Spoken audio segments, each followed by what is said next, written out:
did this particular study, very interesting. We came out with the study that the glenoid, the IGHL isometric points are on the glenoid 3 o'clock, on the humerus 7:30. This is the position.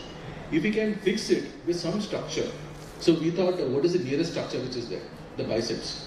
It is very interesting to see that the tissue quality or the elastic properties of the biceps is quite a bit similar to the IGHL. We took the biceps, instead of doing the DAS, we fixed it at the 7:30 position. So this is a cadaver study. We have done simulation as well, but not been done in a patient because we need more studies on it. So this is a concept. So it is, instead of the dynamic anti-stabilization, we have the static anti-stabilization with IGHL reconstruction with isometric points.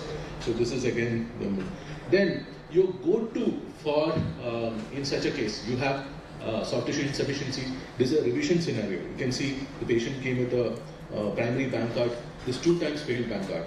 The tissue quality is very bad. So what is your go-to answer in a revision scenario? It should always be the Latarjet, because Latarjet gives you, so if you try to do a revision Bankart, failure rate is 50%. And so the gold standard is always a Latarjet. So here I did a arthroscopic Latarjet, and this is because I was well prepared in this scenario, and did a Latarjet and the pit came out well, arthroscopic Latarjet. You can see the soft tissue quality. So Latarjet is an answer. So in summary, we have a lot of procedures, soft tissue as well as bony procedures. You choose on all these spaces, revision scenarios, soft tissue laxity. There are multiple ways of doing it, and as a surgeon, we can take a call on what is the best available towards that particular one. Thank you so much. Can you elaborate on the subscapularis tendon augmentation? Yeah. How much and in what position that you want to do it for that particular? I don't regularly do it. So why? Because I'm actually rather against it. Why? Because once I feel that definitely there could be an interrotation weakness could be there in this patient. This patient could be having a long-term externalization deficit. But when you looked at papers, biomechanical papers, oddly, there's not much of externalization deficit. Possibly the subscap is very, very forgiving. But I would definitely fix in a neutral position. And just like how we do a replacement, I would do in a neutral position. But I have not done it. So because I don't believe in it. And second is, whenever we are constraining the joint more, there is a more chance of arthritis and doesn't develop in the future. That's why I don't want to disturb the mechanics. So I don't do it. But ideally it is described in neutral and like this. And that 7:30 position on the humerus. Is it? So it's at the back. So you are putting it from the No, back. so if the head of humerus is like this is the anterior position. So you can see 6, 7, 7:30. So you go reverse on the humerus. So yeah, reverse on the humerus, basically from niche to up. So 7:30. We found that even that particular position, patient did not have the cadaver. We did a cadaver also. There was no externalization deficit, and it was holding. The idea is we use the biceps for the routing, and the simulation was also done in the biceps. So beyond that, if you put at 8 o'clock, biceps will break. There will be no movement restriction. If you put at 6:30, it will not be sufficient. So ideal position was 7:30. And that took into account the dynamic translation of the Yes. And so it was, the shoulder was more stable without rotation deficits, and that's what it was. Ayyappan sir, excellent ideas. Thank you so much. One thing is, I'm trying to get convinced that DAS is one of the procedures we should do, and I'm trying to incorporate in my practice. One thing is that what you said, that you have additional anchor which you put in your static stabilization model, in which you put it on the humeral surface. Yeah. So I know you have done only cadaveric studies, but I'm the simulations. thinking about it. If you do your external rotation or internal rotation, does not that restrict it? Because, and we can say it stretches out, but if you want to stretch that out, won't that pull off your glenoid anchor and put a stress on that? So what do you think about that? Because that's what the idea of the study was. We did in the cadaver, we didn't find out any pull-out at all. So when we did this paper, it was like we saw a lot of route of failure, or how much it is. So the biceps acts almost like the IGHL because the elasticity values are the same. So if the IGHL doesn't fail, it should technically hold how much of an IGHL does. That is the idea behind it. Because IGHL is a ligament. Right. And biceps is a tendon. So I think. But the properties of that is almost same. if you look at we looked at biomechanics studies. So I'll share this paper with you. So it shows that elasticity is almost same as the IGHL. That is the idea of taking the biceps instead of taking an IGHL and one, instead of taking a facial etc. Yeah, it's interesting. Like, when you do it, and we'll look forward to when you publish the results. The second thing is the coiling thing. I think that's interesting. But why not to just do a mattress? I did the mattress. The first anchor at 5 o'clock was a mattress. We didn't know. I didn't have a choice. So I'm a mattress guy. So I always do the mattress. Especially my 5 o'clock anchor, the first pass is always the tape and the mattress. So that should have held it. Or I would have taken the mattress and done double load also. That's also not working. So you saw that I have not seen a case like this. I was really stuck because the soft tissue was when I'm taking a bite or taking a lasso, it is going from anterior to completely posterior. You saw how it got stretched out. So here I didn't have any choice other than what else I should either do or DAS. The patient was 18 years. I didn't, and he's a cricketer, so I didn't want to touch his bowling action, anything like that. So I was thinking, what other option do we have? How else do we tighten it? So this is what I figured out.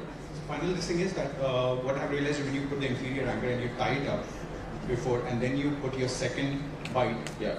Sometimes when you're taking a bite, that first anchor, that it puts undue stress on that particular fixation which you have done. So what I like to do is, I like to put 2 anchors, pass all my sutures, and then start tying from inferior to superior instead of tying and then taking a bite. That's the one thing which I do differently. Otherwise, excellent. When people do that, you see, you can always, for example, tie up maybe like 4 o'clock first and then achieve the shift. Here, the way I do it is, I always put the 5 first. Take at least 2 centimeter deep bite, which gives me an adequate pull. I don't like doing the 3 o'clock or 4 o'clock. Okay. So the idea was to pass all the sutures and then tie them at the end of it. I tie the inferior most first, but passing the sutures, I think. Once you tie in the inferior first, you are stuck there. It doesn't move. Whichever you tie first, it remains in that spot. So, I think only one question. Since this is a bicep scalar, and DAS is a bicep scalar, just like the biceps rerouting or the biceps CF. Do you find any difference in the elbow power and no, actually I could actually show you. Mobilize the elbow inflection? Sorry? Do you mobilize the elbow? No immobilization. We allow passive, and that is rather passive or active assisted fall flexion. That means flexion of the elbow. We start from day 1. We don't go all the way straight. We hold it like this. And this I allow a complete stretch only after 2 minutes. Because one of the biceps rerouting that I performed, I found significant issues in elbow stretching out. I don't know how many others have found this. So, the rerouting, I don't do rerouting as such. I always do an SCR and then do a tenodeus or a tenotomy. In this particular case, I felt that the length is not changing too much. Because you're shifting top of the glenoid to the front of the glenoid. You're not shifting too much of tension is not there like in the rerouting. Also depends on how much of biceps you pull in trial. Right. And here we are fixing on the front, so we're not pushing. Only in this particular case I have to do it. Otherwise, normally we fix in the 3 o'clock position. And then we do it gradually. We should allow the stretch it out. Like we should take 3 weeks to gradually stretch it out and allow them to completely do that. Even then, for first 6 weeks, I don't allow an active flexion. I always allow this. But then, these patients, DAS patients, take little more time in the rehab. Instead of 3 months, they will take like 4 months. If there's a time in like 2.5 months time where we find that the shoulder is still not actively lifting properly, but it will correct in some time. Around 3.5 4 months, we should have good results. So, nice talk. You said that your Latarjet is the go-to surgery if you have a failure of the backyard and a bad tissue. Yes, sir. So why not DAS over there? But DAS is not good, sir. And Yes. latter one is doing it in primary backyard as well. So and what if there is no bone loss? Exactly. So all we know, we can do DAS, but there is no long-term results of DAS. We don't know. We don't know if this biceps is going to fail in some time. How much load it will take. That is number 1. So now, the only thing which we can safely say as a gold standard is because you look at the outcomes. The outcomes of revision pancards are very bad. So 50% failure rate, At the same time, if you do a Latarjet, the failure rate is only 3%. That is my idea of the risk. So recommendation always a Latarjet, and DAS is, you can do the DAS, but I don't think that is enough, personally. So I don't want to take a risk with my patient. Primarily, I would do it in a soft tissue insufficiency. In a revision surgery, I would always do a Latarjet. Because why? It is proven.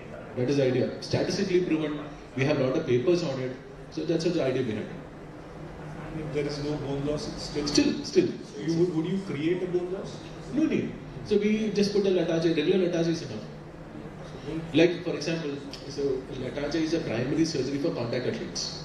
If you have a rugby player, then you do a pancreatitis failure chances are very, very high. So in a primary contact athlete, I always do a Latarjet.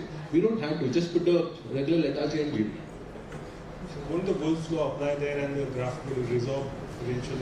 It will resolve, and the non-shielding areas, that is non-shielding areas, non-loading areas, upper portion will resolve. Remaining will be fine. But sir, it is very interesting how the Latarjet helps over a period of time. When we look at the biomechanics, is also the conjoint tendon. Conjoint tendon has a great role. For example, you must have seen the graft completely getting resolved in some scenarios. The non-union of grafts. We have maybe when you're doing certain implants, encircle, complete cutout of it. But still the conjoint tendon, the patient don't dislocate. Patients are very stable. So the idea is the conjoint tendon is the main thing rather than the bone. That's right, but you have the naked screws over there which are... Now we have the other, nowadays I don't use the screw, I always do the cortical button Latarjet, Smith & Nephew system.